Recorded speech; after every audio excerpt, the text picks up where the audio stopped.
সালামের দেহ মোবারক 3 দিন পর্যন্ত জমিন উপরে পড়া ছিল। আবু বকর সিদ্দিক যায় নাই, ওমর যায় নাই, তালহা যায় নাই, জুবায়ের যায় নাই। নবীর দেহ মোবারক দাফন হবে। হযরত আলী বলে আমি করেছি, আমার ইমাম হাসানকে নিয়ে, আমার ইমাম হুসাইনকে নিয়ে, আমার জোহরাকে নিয়ে আমরা নবী পরিবার করেছি। এই কথাটাকে কেন্দ্র করে কিছু আলেম সমাজে এমন কিছু বানোয়াট কথা মানে হাদিসের সাথে যুক্ত করে লাগিয়ে দিয়েছে, তাতে সত্যটাকে ধামাচাপা দিয়ে মিথ্যা সার মানে হাদিসি বিকৃত মিথ্যাচার সমাজের মধ্যে প্রচার করে বেড়াচ্ছে। আর সেই প্রচারতার বিষয়টা হলো অনেকগুলো হাদিস দেখিয়েছেন। হাদিসের প্রথম অংশ ঠিক আছে, যেইভাবে হাদিসের বর্ণনা আছে, পরেক্ষণে তিনি আবার এটাকে আইনা মানে নিজের ব্যক্তিগত অভিজ্ঞতাটাকে নিয়ে হাদিসের সাথে যুক্ত করে দিয়েছে। সেই যুক্তটা আমি আপনাদেরকে একটু প্রমাণ করে দিচ্ছি। আহলি মক্কা, তারা আবু উবাইদ ইবনুল জাররাহকে ডেকে পাঠালেন। এই আবু উবাইদ ইবনুল জাররাহ মক্কাবাসী যেভাবে কবর করে সেভাবে কবর খুঁড়তেন, তাকেও তার কাছে সংবাদ পাঠালেন। ওয়া বাআসু ইলা আবি তালহা, আবু তালহার কাছেও সংবাদ পাঠালেন। ওয়া কানা হুয়াল্লাযী ইয়াহফিরু লি আহলিল মদিনা, আবু তালহা মদিনাবাসী যেভাবে কবর খুঁড়ে এইভাবে কবর খুঁড়তে তিনি এক্সপার্ট ছিলেন। তাহলে দুজনকে ডেকে পাঠালেন। একজন হচ্ছেন কে? আবু উবাইদ ইবনুল জাররাহ, আরেকজনকে আবু তালহা। তাহলে আবু তালহা রাদিয়াল্লাহু তাআলা আনহু তিনি কবর খুঁড়েছেন, আর এই মৃত্যুক সে দাবি করে কি রাসূল সাল্লাল্লাহু আলাইহি ওয়াসাল্লাম দাফনের সময় সে ছিল না, অথচ নিজে কবর খুঁড়েছেন। দেখেন, ওয়াকান ইলহাদু ফাবাসু ইলাইহিমা রাসূলাইনি, দুজনের কাছে সংবাদ বাহককে পাঠানো হলো।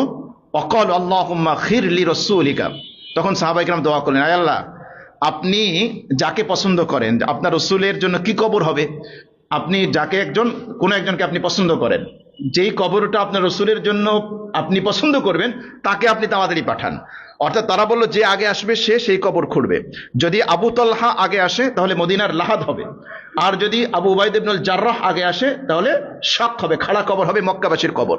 তো সাহাবায়ে কেরাম দোয়া করলেন, আল্লাহুম্মা খির লি রাসূলিকা, আপনার রাসূলের জন্য কি কবর হবে আপনি দুইজন একজনকে পছন্দ করেন। ফাওয়াজাদু আবা তালহা, তারা আবু তালহাকে পেয়েছে। ফাজিআ বিহি, তাকে নিয়ে আসা হলো। ওয়ালাম ইউজাদ আবু উবাইদা, আবু উবাইদাকে ওই সময় পাওয়া যায় নাই। ফালাহাদ আলী রাসূলিল্লাহি সাল্লাল্লাহু আলাইহি ওয়াসাল্লাম, এরপরে রাসূল সাল্লাল্লাহু আলাইহি ওয়াসাল্লামের জন্য লাহাদ কবর খোঁড়া হলো। ক্বালা ফালাম্মা ফারাগু মিন জিহাজিহি, এরপরে যখন কবর খোঁড়া হলো, রাসূল সাল্লাল্লাহু আলাইহি ওয়াসাল্লাম দাফন করা হলো, তারপরে কিভাবে দাফন করা হয়েছে, কিভাবে জানাজা হয়েছে তার ডিটেলস বয়ানটা এখানে এসছে। প্রথমে যারা বড় সাহাবী ছিলেন তারা জানাজা নামাজ পড়েছেন, তারপরে মহিলারা সেখানে উপস্থিত হয়ে তারা সেখানে অংশগ্রহণ করেছেন, তারপরে শিশুরা, যেটা এই হাদিসের মধ্যে ডিটেলস আছে, আমি আর ওইদিকে যাচ্ছি না। তাহলে আমরা যে হাদিসগুলো উল্লেখ করলাম একেবারে অথেন্টিক সোর্স থেকে, বুখারীর হাদিস এটাকে গায়ের সহিহ বলার কোনো সুযোগ নেই। অন্যান্য যে কিতাবের হাদিসগুলো আমরা পেশ করেছি সবগুলো সহিহ হাদিস। তো এই হাদিসগুলোই দেখতে পেয়েছি যে এই মিথ্যুক যাদের ব্যাপারে দাবি করেছে যে আল্লাহ রাসূল সাল্লাল্লাহু আলাইহি ওয়াসাল্লামের লাশ 3 দিন পর্যন্ত জমিনে পড়েছিল, কেউ আসে নাই, শুধুমাত্র আলী রাদিয়াল্লাহু তাআলা আনহু এবং হাসান হুসাইন আর ফাতেমা রাদিয়াল্লাহু তাআলা আনহা, তাদেরকে নিয়ে তিনি দাফন করেছেন। তার এই দাবি সত্য না মিথ্যা? চরম মিথ্যা, যেগুলো আমরা এই হাদিসগুলো থেকে আমরা প্রমাণ পেশ করেছি। আমাদের বাউল শিল্পী বাংলাদেশের সুনামধন্য আবুল সরকারকে মিথ্যাচার যেখানে বলা হয়েছে তিনি সঠিক বলেছেন। এই মাওলানা সাহেব মিথ্যাচার করে আপনাদের মধ্যে বিভ্রান্ত ঘটাইতেছে, আমি মাহফুজ বলে গেলাম, কথাটা সত্য। উনি কোনোভাবে সাহাবীগণ ফার্স্ট টু লাস্ট পর্যন্ত ছিল প্রমাণ করতে পারবে না, পারবে না, পারবে না। কুল্লু নাফসিন জাইকাতুল মাউত, প্রত্যেকটি প্রাণীকে মৃত্যুর সাথে গ্রহণ করতে হবে। নবীও এমন কথা বলেছেন, কোনো একটা দিন আমাকে মৃত্যুর সাথে গ্রহণ করতে হবে। সেই মর্ম অনুযায়ী নবী আজকে মৃত্যুর সাথে গ্রহণ করেছে, শুনেছি। এখন নবীকে যা করার দরকার, চলো আমরা সেই জায়গাতে উপস্থিত হই। তো সেই জায়গার মধ্যে আবু বকর সিদ্দিকী, ওমর ফারুকী, উসমান গনি আরও অন্যান্য সাহাবীগণ যারা ছিল তারা সবাই উপস্থিত হলো। উপস্থিত হয়ে মক্কার নগরের দিকে একজন কবর খোদার একজন অভিজ্ঞ ব্যক্তির কাছে খবর দিল যে মক্কার নগরে কবর খোদার জন্যে। যখন মক্কার নগরে কবর খোদার জন্য নির্দেশ করলো, তখনই বলল দেখি কেউ বলল যে মদিনাতে নবীর উফাত হয়েছে বা সাত গ্রহণ করেছে, তিনি মদিনাতে শায়িত করা হবে, মক্কার দিকে না। তখনই বললাচ্ছে ঠিক আছে মদিনা তো হবে, তাও খবর দাও, মক্কার নিয়ম অনুযায়ী এখানে কবর খোদা হবে এবং সাহিত্য করা হবে।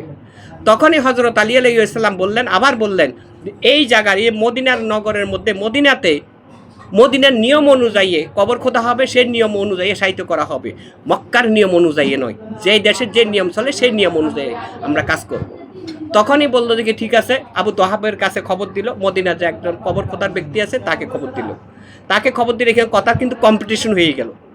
যখন কথার কম্পিটিশন হয়ে গেলে হেবিজিবি লেগে গেল, এখানের মধ্যে হজরত আলীর উপরে কথা বলার মতো পাওয়ার নাই। হজরত আলী চোখের কোনা যখন লাল হয়ে যায় তখন তার সাথে কথা বলতে বুক কাঁপে প্রত্যেকেরই। উমর ফারুকেরও কিন্তু সবাই ভয় পায়, শয়তানও ভয় পায়। এই উমর ফারুক আর হজরত আলীরে ভয় করে, কারণ একটা কারণে ভয় করে।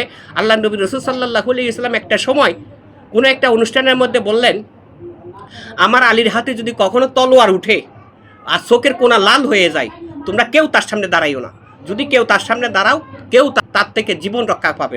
হজরত আলী বলছিল আমি যা বলি তাই চলবে, অন্য কারো কথা এখানে চলবে না।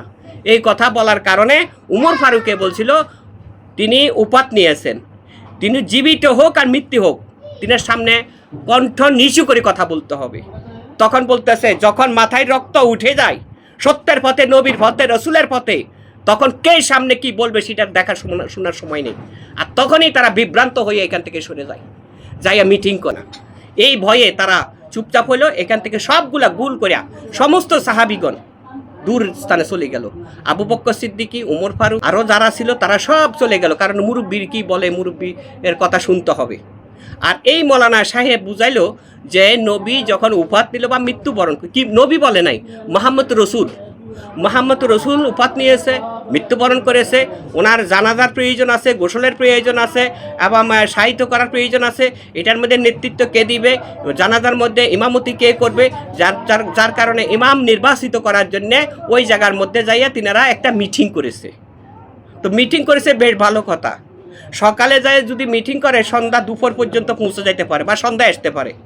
সকালে না দুপুরে আসবে, দুপুরে না বিকালে আসবে, বিকালে না সকালে আসবে, এইভাবে 2.5 দিন গত হয়। হাদিসে যেভাবে আসে আপনারা হাদিসগুলো খুঁজলে পাবেন, যে হাদিসগুলো উনি পড়েছেন সেই হাদিসের মধ্যেও আছে। 2.5 দিনের পরে যাইয়া হজরত আলী আলাইহিস সালাম যাদেরকে কাছে পাইছে সহায়তা করার জন্যে তাদেরকে নিয়ে কবর সম্পূর্ণ করে। এখানে আবু তোহা থাকতেও পারে, নাও থাকতে পারে। উনি আবার বলেও গেছে, আবু তোহাবকে খবর দেওয়া হয়েছে, সেও এসছে, কিন্তু সে যে কবর খুঁজছে এটার কোনো প্রমাণ নাই, উল্লেখও নাই। আবার এই যে কথায় লাগাইছে জানাজা হয়েছে, প্রথমে আলেম সমাজ দিয়ে জানাজা হয়েছে, তারপরে নারীদেরকে দিয়ে জানাজা হয়েছে, তারপর শিশুদেরকে দিয়ে জানাজা হয়েছে। 3 দফায় জানাজা হয়েছে, 3 দফায় জানাজা হয়েছে। এটার বিস্তারিত আলোচনা আর এখানে আসে নাই। কয়টা কাতার হয়েছে, কতজন জানাজার মধ্যে, এক একটা জানাজার মধ্যে ছিল, জানাজার অনুষ্ঠানে ছিল, এটা কিন্তু বিস্তারিত, এবং কে ইমামতি করেছিল এটার কোনো বিস্তারিত আসে নাই। আর নবী মুহাম্মদ রাসূল সাল্লাল্লাহু আলাইহি ওয়াসাল্লামের জানাজা করার মতো আল্লাহ পাক রব্বুল আলামিন পৃথিবীর জমিনের মধ্যে কোনো ইমাম নির্ধারণ করেননি। হযরত আবু বকর সিদ্দিকীরে নির্বাচিত করার জন্য, ইমাম নির্বাচিত করার জন্য তারা যায় মিটিং করছে। তো যারা মিটিং করছে তারা কি গাদিরে খুম ছিল না? গাদিরে খুমের স্থানে ছিল না তারা? তো সেখানে যে আল্লাহ নবী রাসূল সাল্লাল্লাহু আলাইহি ওয়াসাল্লাম হযরত আলী আলাইহিস সালামকে খলিফা পদে নির্বাচিত করেছেন। খলিফা মানিটা হচ্ছে ইমামতি। সেই ইমামকে বাদ দিয়া মুরব্বীর ইমামতি নির্বাচিত করতে গেছে। যদি মুরব্বী যদি ইমামের যোগ্য হয়ে থাকতো তাহলে হযরত আলীর জায়গা তো আল্লাহ নবী রাসূল সাল্লাল্লাহু আলাইহি ওয়াসাল্লাম হযরত আবু বকর সিদ্দিক রাদিয়াল্লাহু তাআলা আনহুকে নির্বাচিত করতেন। এটা কি আপনাদের যুক্তিতে ধরে না? কেন করলেন না? হিংসা আছে? কারণ যে আবু বকর সিদ্দিকীরে সবার আগে সিদ্দিক নাম ঘোষণা করা হয়েছে, বিশ্বাসী, কারণ কেউ নবীরে বিশ্বাস করে নাই, নবীর কলমা বিশ্বাস করে নাই। হযরত আবু বকর সিদ্দিকী বিশ্বাস করছেন, এই জন্য বিশ্বাসী হিসেবে তিনাকে ঘোষণা করা হয়েছে। সেই বিশ্বাসী আবু বকর সিদ্দিকী নিজের কন্যা পর্যন্ত খেজমতের জন্য নবী পাক সাল্লাল্লাহু আলাইহি ওয়াসাল্লামকে দিয়ে দিয়েছে। ওই আবু বকর সিদ্দিকীরে খলিফা পদে নির্বাচিত না করে হযরত আলী আলাইহিস সালামকে নির্বাচিত করছে। এর কারণটা কি? এর কারণ হলো আল্লাহ নবী ও আলী দুইজনের মধ্যে এই পিঠ আর ওই পিঠ। আনা আলিউল নূরি মিন ওয়াহিদ, আমি ও আলী একই নূরের দুটো খণ্ড। তার মানে দুইজনে একই জাতের জাত।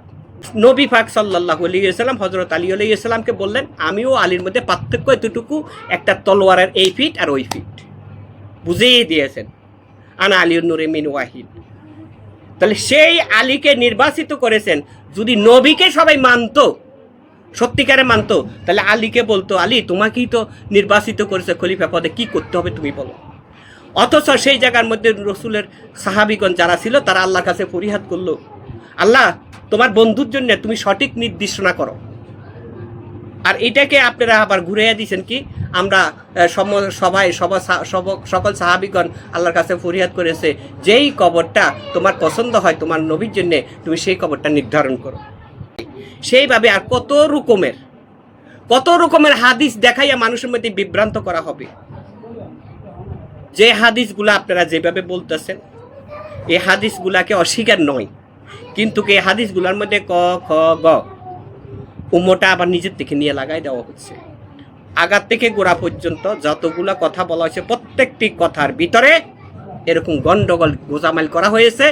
এই গোজামালের মূল অর্থ হলো আধ্যাত্মিক জগৎ থেকে সরিয়ে সামাজিক জগতের মধ্যে পরিচালিত করার জন্য মানুষকে টুপি, দাড়ি, পাগড়ি, জুব্বা, উজু, গোসল, নামাজ, রোজা, মাদ্রাসা শিক্ষা, নামাজ মানে মসজিদের ইমাম, এগুলার মধ্যে ফিরানোর জন্যে। এগুলার কথা আল্লাহ বলেননি, এগুলার প্রয়োজন আছে সমাজের জন্যে। কোরআন শিখতে হলে, কোরআন বুঝতে হলে মাদ্রাসা শিক্ষার প্রয়োজন আছে, তবে যতটুকু প্রয়োজন। কোরআন শিখার অর্থ এই নয় যে কোরআন পড়ে আমি মালানা, টাইটেল পাস মালানা হবে, সমাজের সম্মানী হব, সেটা সম্মান দিবে, এটা সম্মান পুরস্কৃত করা হয় শিক্ষার স্থান থেকে। এই সম্মানটা সমাজের জন্য, দুনিয়ার জন্য, আল্লাহর জন্য নয়।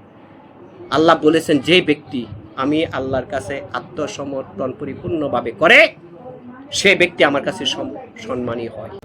আমাদের বাউল শিল্পী, বাংলাদেশের সুনামধন্য আবুল সরকারকে মিথ্যাচার যেখানে বলা হয়েছে, তিনি সঠিক বলেছেন।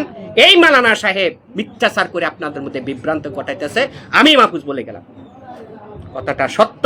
উনি কোনোভাবে সাহাবিগণ 5 টু লাস্ট পর্যন্ত ছিল প্রমাণ করতে পারবে না।